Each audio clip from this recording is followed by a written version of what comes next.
Hi అండి, ఎలా ఉన్నారు? బాగున్నారా? బాగుండాలని కోరుకుంటున్నాను. ఈరోజైతే నేను ఒక పల్లె వైపు అండ్ చేల వైపు కూడా వెళ్దామని అయితే అనుకుంటున్నాను.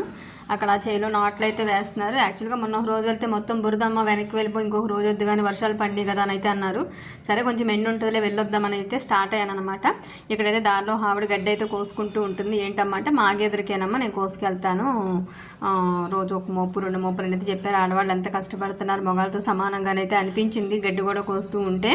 సో ఈ గట్లు అయితే కొంచెం కొంచెం అయితే ఎండి, బట్ నాకైతే చేలో ఇంత లోపలికి అట్లా గట్ల మీద వెళ్తాం అయితే చాలా అలవాటు తక్కువ. ఏదో వీడియో కోసం బిల్డప్ ఇవ్వడమే తప్ప నిజం చెప్పాలంటే.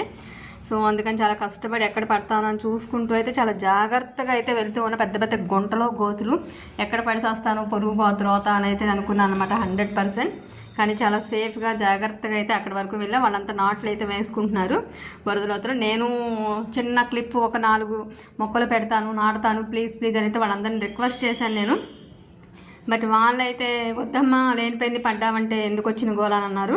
ఇవన్నీ ఇట్లా కట్లయితే పెట్టేసుకుని ఎవరు కావాల్సిన వాళ్ళు తీసుకుని వాళ్ళైతే లైన్గా పెట్టుకుంటున్నారు. చాలా దూరం అయితే నడిచి వచ్చాను లోపల వరకు. సో అక్కడ వాళ్ళతో అంతా మాట్లాడినా ఏం చేసినా లేదమ్మా నీ వల్ల కాదు, అంత బురదగా ఉంది, ఇంకా దిగలేవు, కూరుకుపోతావు, ఫోను నువ్వు మొత్తం అన్నీ పడిపోతారు, మేము వీడియో తీయడానికి కూడా మా చేతుల నిండా బురద ఉంది, ఇవన్నీ అవ్వతల్లి అని అయితే అన్నారనమాట. సరే రిస్క్ ఎందుకులే, చేసేదే ఉంది, లేనిపోయిన గోల పొరుగు పోతే అని పడ్డానంటే పొరుగు పోతే ఎందుకు వచ్చింది అనేసి వాళ్ళనైతే కాసేపు మాట్లాడించి ప్రశాంతంగా ఉంటే వాతావరణం అంతా కూడా అదంతా ఆస్వాదిస్తూ ఒక 5-10 మినిట్స్ అయితే అక్కడే గట్ల మీద తిరుగుతూ, మళ్ళీ మెయిన్ మ్యాటర్ ఏంటంటే వెనక్కి వెళ్తానికి భయం అనమాట. ఇప్పుడు ఆ గుంటల్లో నుంచి ఎట్లా వెళ్తానో జాగ్రత్తగా వెళ్తానో లేదో అని చెప్పి. బట్ ఫైనల్గా వెళ్ళకైతే తప్పదు కాబట్టి స్లోగా అయితే నడుచుకుంటూ అయితే గట్లంటే అయితే వెళ్తూ ఉన్నా అనమాట. ఇక్కడైతే కాచారు కదా చేల పక్కన నీళ్ళు అయితే ఎట్లా వచ్చినాయో వాళ్ళు ఆ నీళ్ళ లోతులే దిగి నాట్లు అయితే పెట్టుకుంటూ ఉన్నారనమాట. సో అమ్మో ఇంత నీళ్ళలో దిగారంటే నిజంగా కూరుకుపోతాను, ఎందుకు వచ్చింది నేను కూడా డౌట్ పడ్డాను.